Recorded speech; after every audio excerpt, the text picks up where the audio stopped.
Fibroids, also known as Leiomyomas, are benign or non-cancerous tumors of the uterine smooth muscle layer. The human uterus consists of three distinct layers. The innermost layer, endometrium, consists of uterine glands and secretes various fluids that are vital for reproduction. The middle layer is made up of smooth muscle cells, and it is called the myometrium. The outermost layer of the uterus is called the perimetrium, also known as the serous layer. Fibroids develop in the myometrial layer of the uterus. Fibroids occur in approximately 40% of women worldwide. They commonly affect the women of reproductive age and are extremely rare before the puberty. They can be single or multiple and can substantially increase the size of the uterus. Fibroids are one of the major causes of abnormal uterine bleeding. Classification of fibroids is done according to their location in relation to the myometrium. Intramural fibroids, as the name suggests, are located within the myometrium. Submucosal fibroids protrude into the endometrium and uterine cavity, and subserosal fibroids protrude outwards into the perimetrium. These fibroids could be either pedunculated or non-pedunculated. Pedunculated fibroids are connected to the uterus by a stalk. The exact cause or pathophysiology of uterine fibroids is not well understood. However, their growth is primarily dependent on circulating estrogen levels, and more precisely endogenous estrogen. Therefore, they can enlarge significantly during pregnancy in response to high estrogen levels. They typically shrink after menopause due to lack of estrogen in blood. According to recent studies, a fibroid starts with a single smooth muscle cell, which deviates from normal signaling pathways to become a leiomyoma. Moreover, fibroids overexpress certain estrogen receptors compared to the normal surrounding myometrium. Fibroids may undergo degenerative change due to the increased demand of the proliferating smooth muscle cells. Three forms of degeneration have been recognized. Red degeneration, where necrosis and hemorrhage occur within the fibroid. These patients typically present in the mid-second trimester pregnancy with acute pain.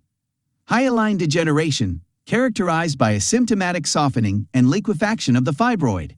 And cystic degeneration, characterized by a symptomatic central necrosis of the fibroid, leaving cystic spaces in the center, as indicated by the red arrow in this ultrasound image. They can become calcified with time, and rarely, cystic degeneration can lead to malignant transformation in certain individuals. These malignant tumors increase in size rapidly after menopause. Risk factors for developing fibroids include the following: early menarche, or the first menstrual period, nulliparity, obesity, late entry to menopause, and a positive family history of uterine fibroids. African descent is the most significant, non-modifiable risk factor for fibroids. These patients usually present with more severe symptoms. Factors that reduce the risk of fibroids include increased parity, late menarche, smoking, and use of oral contraceptive pills. Fibroids can cause several gynecological complications and are one of the most common indications for hysterectomy. Most patients with fibroids are asymptomatic.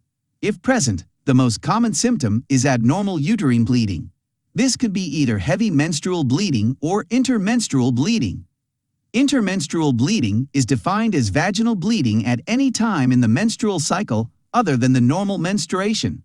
Other less common symptoms include dyspareunia or pain during sexual intercourse, pelvic pain, urinary frequency, bladder and bowel dysfunction, and recurrent pregnancy loss. Pain is unusual except in acute red degeneration or torsion of a pedunculated fibroid. Subfertility occurs due to mechanical distortion or occlusion of the fallopian tube and submucosal fibroids that distort the endometrial cavity, preventing implantation of a fertilized ovum. In this instance, surgical removal of the submucosal fibroids may enhance the fertility. Apart from these symptoms, common examination findings include signs of anemia such as pallor and visible or palpable mass on abdominal examination. On bimanual examination, an enlarged, firm, asymmetrical uterus may be felt. Often the clinical features and examination findings alone sufficient to make a diagnosis of uterine fibroids. However, an imaging test is usually performed to confirm it. Transvaginal ultrasound scan is good for detecting submucosal and small intramural fibroids. Transabdominal ultrasound scan is good for detecting larger intramural and subserosal fibroids. Saline infusion sonohysterography is good for detecting submucosal fibroids. Hysteroscopy is also useful to detect submucosal fibroids and planning subsequent hysteroscopic surgical treatment. Finally, MRI scan is good for describing the morphology and location of fibroids. Asymptomatic fibroids usually do not require any treatment, or they might be managed with conservative therapy. Symptomatic fibroids can be treated with medical therapy, surgical therapy, or radiological therapy, depending on the type of fibroid, severity of symptoms, and fertility desires of the patient. Commonly used medical treatment for uterine fibroids is injectable GnRH agonists, which inhibit ovarian estradiol production and induce a menopausal state. However, GnRH treatment is not tolerated by all women because of the severe menopausal symptoms.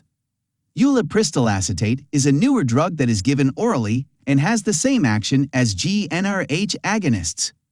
Most importantly, it does not induce a menopausal state and associated symptoms. It is not widely used in clinical practice. It is important to note that medical therapy is not a viable long-term treatment option for uterine fibroids, and once the treatment is stopped, they regrow to their previous dimensions. Common surgical treatment options include hysteroscopic myomectomy, which is a minimally invasive procedure to remove fibroids using a hysteroscope inserted through the vagina. It avoids surgical incisions and useful for relieving symptoms of heavy menstrual bleeding and to improve fertility. However, other types of fibroids cannot be removed by hysteroscopic myomectomy.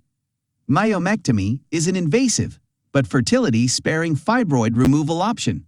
This can be done either by laparotomy or laparoscopy, depending on the size and number of fibroids. Hysterectomy is indicated for women with no fertility desires. It may be achieved vaginally, laparoscopically, or via open surgery, depending on the size of the uterus.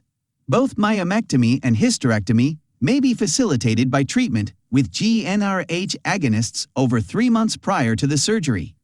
This will reduce the bulk and the vascularity of fibroids, resulting in rapid recovery and fewer post-operative complications. Radiological therapy for fibroids includes uterine artery embolization, performed by a trained radiologist. In this procedure, a small incision is made in the groin under local anesthesia. Then a cannula is placed in the femoral artery and guided into uterine arteries. Embolization particles are then injected, reducing blood supply to the fibroid, which induces its infarction and degeneration.